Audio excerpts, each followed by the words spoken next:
continent-spanning lore of royal factions, down to the tragic reality of a sad dad dropping milk in a steaks and stuff grocery store, and then into raw, bleeding poetry. How do these extreme registers even coexist in the same creator's portfolio? If we connect this to the bigger picture, it all comes back to a mechanism the dossier calls symbolic compression. Okay, symbolic compression. Right. While Hamartia is the massive architectural scaffold he builds to intellectually house his worldview, the poetry and the short stories serve as microforms. They are the immediate release valves for his intense emotional realities. The dossier classified him under the archetype of the wounded seer, right? Someone who absorbs the world's emotional surplus. Precisely.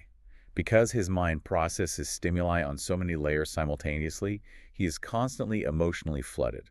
The analyst notes he is perpetually 5 scenes ahead of everyone else in everyday life. That sounds exhausting. It is. When he sees a shadow in a room, he doesn't just see the absence of light. He feels the crushing ontological weight of impermanence. Visions of Julius in the poetry are his methods for coping with that flooding. So he compresses that vast, overwhelming empathy into a single spilled carton of milk. He has to. He filters an ocean of existential dread into a single poetic couplet or a grocery store aisle. It provides a localized anchor so his consciousness doesn't float away into the dissonance. That makes so much sense. He builds the macro universe of Hamartia to figure out how entire societies function and tear themselves apart. But he writes about Julius to figure out how a single human heart breaks.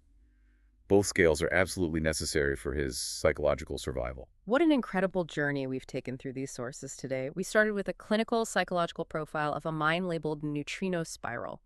We decoded a chaotic video game rant that suddenly shifted into a philosophical lecture on the prime mover. We explored how paralyzing cognitive dissonance birthed the sprawling sci-fi epic, and we ended up in the raw, grounded pain of poetry and a grocery store aisle.